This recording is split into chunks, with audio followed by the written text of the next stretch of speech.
24 случая задержки рейсов. Транспортная прокуратура вынесла в адрес директора авиакомпании «Якутия» представление. Руководитель региона сегодня работает в Тампонском районе. Айсен Николаев уже посетил угольный разрез Джибари-Кихая. Идею молодежи администрация Ленска поддержала. В городском парке появится площадка для скейтбординга.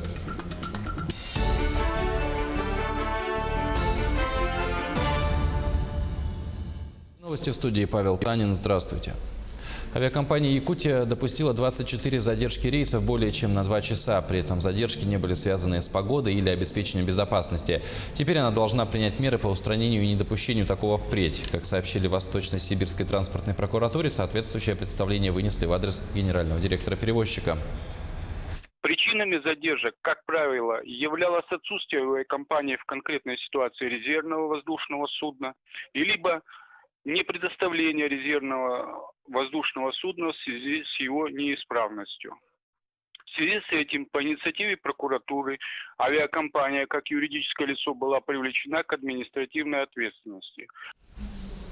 С 1 августа повысили выплаты работающим пенсионерам. Перерасчет и последующая прибавка к пенсии коснется всех сотрудников пенсионного возраста, за которых работодатели в прошлом году платили страховые взносы. Как будет рассчитана сумма прибавки и есть ли какие-либо ограничения, выяснял Александр Зубехин. Августовское повышение страховых пенсий работающих пенсионеров производится в автоматическом режиме. Пенсионерам не нужно подходить в территориальный орган пенсионного фонда и писать какие-либо заявления. На перерасчет могут рассчитывать получатели трудовой пенсии по старости, по инвалидности. Прибавка зависит от суммы страхового взноса, которую перечислял работодатель. Данное увеличение для пенсионеров будет носить индивидуальный характер в пределах 3 пенсионных баллов. И в рублях это будет не более 240 рублей. В этом году увеличение пенсий получат более 40% получающих пенсий по Республике Саха-Якутия. Если пенсионер работал неофициально или работодатель не производил отчислений в пенсионный фонд, перерасчета не будет. Новость о корректировке смутила некоторых горожан. Это так, на базар даже не хватит сходить. Булку хлеба купил, бутылку молока и все, и больше и нету ничего. Двое суток ты покушаешь еще. Если так вот, как вот я тяну, на 3 дня мне хватит. А больше все потом. Сегодня в Якутии 100 тысяч работающих пенсионеров. По всей России 9 миллионов. Нехитрые расчеты, и получается, что в масштабах страны на корректировку потратят 11 миллиардов рублей. Уже не так мало. Изменения не коснутся неработающих пенсионеров. Для них в следующем году будет индексация. Сегодня федеральное правительство ищет пути для постоянного увеличения пенсий. Одна из ключевых задач, которая сформулирована мною перед правительством, это повышение доходов пенсионеров, причем значительное повышение их доходов.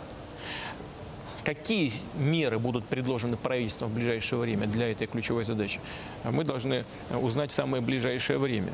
По прогнозам, уровень инфляции в 2019 году составит 4%. Если новый законопроект о пенсионной реформе одобрят, то увеличится не только возраст выхода на пенсию, но и размер ежемесячных выплат. Предполагается, что индексация в следующем году будет выше инфляции. Александр Зубехин, Артем Алексеев, Якутск.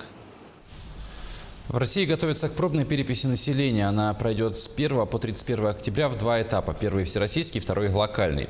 Он затронет 10 районов в 9 субъектах страны, в том числе Хангаласский район Якутии. При этом республика впервые попала в список этих регионов. В ходе пробного этапа планируют отработать новый для России способ сбора информации о населении – самостоятельное заполнение переписных листов гражданами. Анастасия Кобызева расскажет подробнее. 10-я перепись населения в истории России пройдет в 2020-м. К масштабному событию готовятся уже сейчас. Пробная перепись охватит 10 муниципалитетов в 9 регионах страны. В списке Хангаласский район Якутии. Хангаласский район значителен по территории. Там есть как и доступные населенные пункты, имеется в виду в части транспортной инфраструктуры.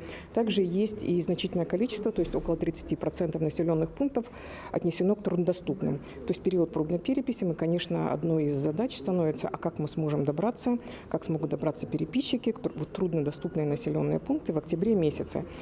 Впервые россияне смогут участвовать в переписи через интернет на портале госуслуг. Достаточно заполнить электронную форму. Единственное условие – наличие подтвержденной учетной записи. Ее можно получить в любом центре «Мои документы». Вам потребуется с собой мобильный телефон, паспорт и СНИЛС. В каждом МФЦ есть сектор электронных услуг с открытым доступом в интернет. После регистрации проходит этап проверки ваших данных личных. После этого берете талон и проходите в окно на подтверждение учетной записи. Вот это вот введение цифровых технологий, это не просто, это, конечно, удобство для людей, но это не только удобство для людей. Это существенное изменение технологии обработки. Это, кстати, повышение защищенности обработки данных, потому что они безликие в этом электронном мире. Да? Там не написано, что вот это Иван Иванович Иванов или еще кто-то, а просто есть данные. Да? Пробная перепись населения пройдет в 2 этапа. Первый – всероссийский. Любой гражданин, имеющий подтвержденную учетную запись на портале госуслуг, сможет переписаться самостоятельно, заполнив электронный переписной лист. Второй, более привычный россиянам обход переписчиками, который пройдет также в 2 этапа. Первый – 100%, второй – контрольный обход более 10% квартир. Специалисты Росстата напоминают, принять участие в переписи населения необходимо. Это не только статистический итог, но и инструмент для экономического и социального развития. Анастасия Кобозева, Павел Пахомов, Якутск, Покровск. 80% автодорог Вилюй и Колыма должны быть приведены в нормативное состояние. К такому мнению пришли руководитель региона Айсен Николаев и начальник управления автодорог Вилюй Николай Андреев во время рабочей встречи. Трассу Вилюй отремонтируют через 2 года, а Колыму к 2022. Как отметил Айсен Николаев, завершение реконструкции и строительства автомобильных дорог Лена, Вилюй, Колыма имеет стратегическое значение для республики. Оно придаст дополнительный импульс социально-экономическому развитию районов Якутии. В республике сформируют федеральную опорную сеть, которая обеспечит круглогодичное наземное сообщение с Иркутской и Магаданской областями и откроет новые перспективы для сотрудничества. А сегодня руководитель региона Айсен Николаев работает в Тампонском районе. Он осмотрел угольный разрез Джибари-Кихая. В прошлом году Якутуголь перешел с подземного на открытый способ добычи угля. Сегодня компания уже вышла на проектную мощность, снабжает энергетическим углем жилищно-коммунальные предприятия 16 районов региона. По итогам этого года планируется 2 800 000 с крыши, 400 000 угля. На сегодняшний день в филиале работает 218 человек. Выполняют горные работы, подготовку, вывозят пустые породы, у меня за спиной, добываем уголь. Реализация на сегодняшний день идем мы в плане. На этот год у нас 300 000 тонн, 302 000 тонн реализация на воду. На сегодняшний день больше 60% реализация выполнена. Также Айсен Николаев ознакомился с ходом строительства социальных объектов поселка Хандыга. Тут строят новую котельную для Аллах-Юнской геологоразведочной компании. Возводят новую многопрофильную гимназию на 220 учеников и районную больницу. В районной поликлинике Айсен Николаев встретился с врачами и коллективом. Помимо этого, руководитель региона провел совещание по социально-экономическому развитию района. 12 семьям, участникам долевого строительства в Чурапчинском районе, выдадут ключи в сентябре. Речь идет об обманутых дольщиках дома, который возводила компания «Макрос». Напомним, что в 2012 году более 20 граждан села Чурапча подписали договор с застройщиком в рамках программы «Пилотный проект». Строительство должно было завершиться в сентябре 2013 года, но до сих пор многие не получили свои квартиры.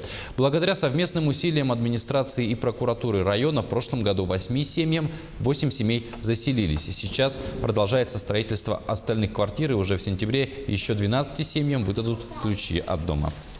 Приняты меры в отношении добросовестного застройщика общества с ограниченной ответственностью «Макрос», который часть денежных средств направил не на строительство многоквартирного дома, а на иные цели. По данному факту, по материалам прокурорской проверки, следственные органы возбуждены уголовное дело. Районным судом по результатам рассмотрения уголовного дела директору коммерческой организации назначено наказание в виде 2 лет лишения свободы с отбыванием наказания в колонии поселения. Приговор суда вступил в законную силу. Университет «Иннополис» заинтересовался проектами якутских резидентов технопарка. «Иннополис» – это флагман IT-индустрии страны. На днях Якутск посетили представители университета. Резиденты технопарка представили свои IT-проекты. Всего их 5. Помимо этого, гости из Татарстана посетили якутские компании «Майтон», «Синет», «Якстар». А после встреч подписали соглашение о сотрудничестве в целях поддержки развития малых инновационных предприятий и инновационной структуры в Якутии.